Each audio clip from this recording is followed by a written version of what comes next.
Halo, perkenalkan nama saya Putri Snaini Rahmatin. Saya Zakia Natasha Hartini dari Prodi Pendidikan Masyarakat. Di sini saya akan menjelaskan sejarah singkat tentang Universitas Negeri Jakarta. Universitas Negeri Jakarta berdiri pada tanggal 16 Mei 1964 melalui keputusan Presiden RI nomor 1 tahun 1963 dengan nama IKIP Jakarta atau Institut Keguruan dan Ilmu Pendidikan Jakarta. Nama IKIP Jakarta muncul dan dikenal sebagai institut yang memiliki peran dalam mengembangkan ilmu pendidikan dan non-pendidikan di Indonesia.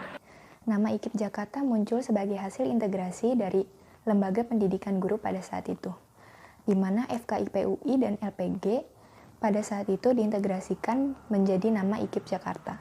Namun, pada tanggal 4 Agustus 1999, nama IKIP Jakarta diubah menjadi Universitas Negeri Jakarta.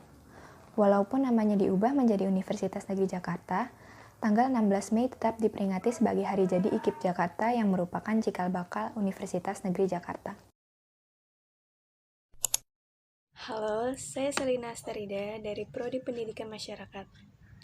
UNJ memiliki visi menjadi universitas yang bereputasi di kawasan Asia. Misi menyelenggarakan tridharma perguruan tinggi yang unggul dan berguna bagi kemaslahatan manusia. Selain itu, UNJ juga memiliki tujuan, yaitu mewujudkan masyarakat yang cerdas, maju, dan berkeadaban melalui pengembangan, penerapan, dan penyebarluasan ilmu pengetahuan dan teknologi.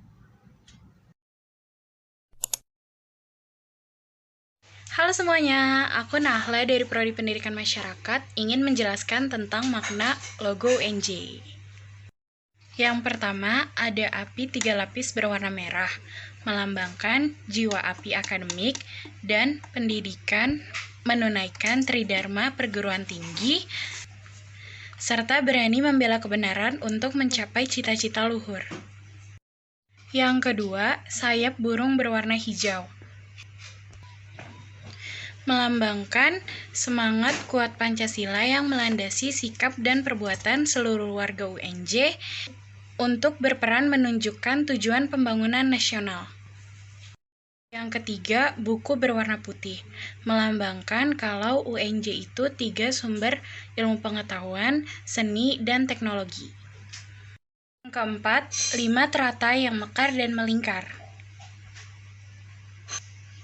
melambangkan keluhuran budi akademika civitas UNJ dalam mengabdi kepada kepentingan bangsa dan negara, berazaskan Pancasila dan berorientasi ke masa depan.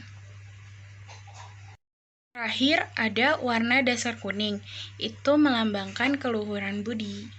Sekian video dari aku, terima kasih. Wassalamualaikum warahmatullahi wabarakatuh.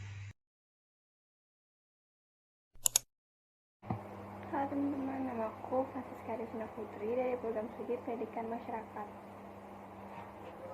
Untuk lokasi sendiri, UNJ memiliki 4 kampus. Yang pertama itu ada kampus A. Kampus A terletak di Jalan Rawamangun-Muka, Jakarta Timur, di mana di kampus ini adalah tempat untuk Fakultas MIPA, Fakultas Ilmu Pendidikan, Fakultas Ilmu Sosial, Fakultas Teknik, Fakultas Ekonomi, Fakultas Bahasa dan Seni. Dan yang kedua adalah kampus B. Kampus B terletak di Jalan Pemuda nomor 10, Rawamangun, Jakarta Timur, di mana di kampus B ini adalah tempat untuk Fakultas Ilmu Keolahragaan. Dan yang ketiga adalah kampus D. Kampus D itu terletak di Jalan Halimun, Jakarta Selatan, di mana di kampus ini adalah tempat untuk program studi psikologi yang sekarang berubah menjadi Fakultas Pendidikan Psikologi. Dan yang terakhir adalah kampus E.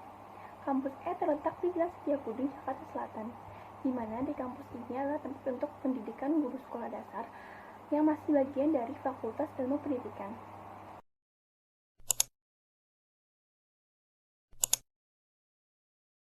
Bismillahirrahmanirrahim. Assalamualaikum warahmatullahi wabarakatuh. Perkenalkan, nama saya Rizya Jahan Effendi dari Program Studi Pendidikan Masyarakat Kelompok 5 Komodo. Di sini saya akan menjelaskan definisi apa itu pendidikan masyarakat atau yang lebih dikenal dengan pendidikan luar sekolah. Pendidikan masyarakat ini sangat jarang diketahui oleh masyarakat Indonesia. Akan tetapi, pendidikan masyarakat ini telah hadir di tengah-tengah kita sebagai masyarakat Indonesia. Pendidikan masyarakat secara sederhana bisa diartikan sebagai layanan pendidikan yang diperuntukkan bagi masyarakat tanpa memandang tingkat pendidikan, usia, status sosial, agama, suku, dan kondisi mental fisiknya, yang mempunyai keinginan untuk meningkatkan dan menambah kompetensi untuk kesejahteraan hidupnya. Sekian dan terima kasih. Halo teman-teman semua, perkenalkan nama aku Serafim dan pada kesempatan kali ini aku ingin menjelaskan seputar sejarah dari Prodi Pendidikan Masyarakat Universitas Negeri Jakarta. Pada awalnya Prodi Pendidikan Masyarakat bernama Pendidikan Luar Sekolah. Tepatnya pada tanggal 16 Mei tahun 1964 di IKIP Jakarta atau Institut Keguruan Ilmu Pendidikan Jakarta. Lalu pada tahun 1971 PLS berganti nama menjadi PM atau Pengembangan Masyarakat. Lalu pada tahun 1976, PM beralih departemen yang tadinya jadi Fakultas Ilmu Pendidikan berpindah menjadi Fakultas Ilmu Sosial. Lalu pada tahun 1978, PM berganti nama menjadi PMPLS atau Pengembangan Masyarakat Pendidikan Luar Sekolah. Lalu pada tahun 1983, sesuai dengan SK Kemendikbud, nama PMPLS berganti kembali menjadi PLS atau Pendidikan Luar Sekolah dan berganti departemen menjadi Fakultas Ilmu Pendidikan kembali. Lalu pada tahun 2017 hingga sekarang, PLS berganti nama menjadi Pendidikan Masyarakat yang kita kenal sampai sekarang. Sekian penjelasan dari saya, kurang lebihnya mohon maaf. Terima kasih. Halo teman-teman, saya Syifa Destiani dari Program Studi Pendidikan Masyarakat. Nah, di sini saya akan memberitahu teman-teman mengenai prospek kerja apa aja sih yang ada di pendidikan masyarakat ini. Nah, yang pertama, kita bisa menjadi Direktur Jenderal Pendidikan Nonformal dan Informal atau PNFI di Jakarta. Yang kedua, kita bisa menjadi Direktur Jenderal Pendidikan Dasar dan Menengah di Jakarta juga. Yang ketiga, kita bisa menjadi tenaga lapangan Dikmas atau TLD di berbagai wilayah di Indonesia. Yang keempat, kita bisa menjadi pengelola kegiatan di lembaga kursus atau sebagai instruktur di lembaga kursus tersebut. Yang kelima, kita bisa bekerja di Departemen Sosial. Dan masih banyak lagi mengenai prospek kerja dari pendidikan masyarakat ini.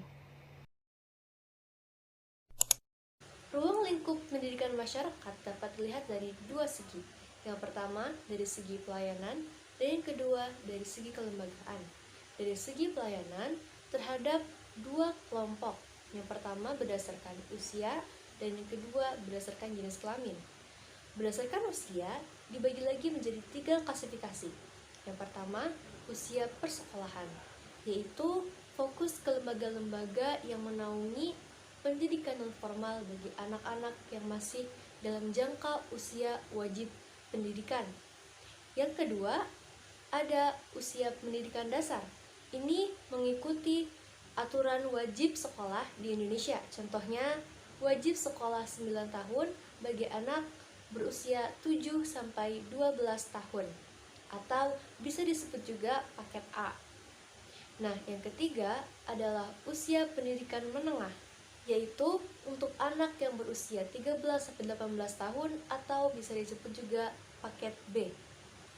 Yang kedua, ruang lingkup pendidikan masyarakat dilihat dari segi pelayanan terhadap kelompok berdasarkan jenis kelamin, seperti contohnya lembaga pemberdayaan perempuan. Ruang lingkup pendidikan yang kedua dapat dilihat dari segi kelembagaan.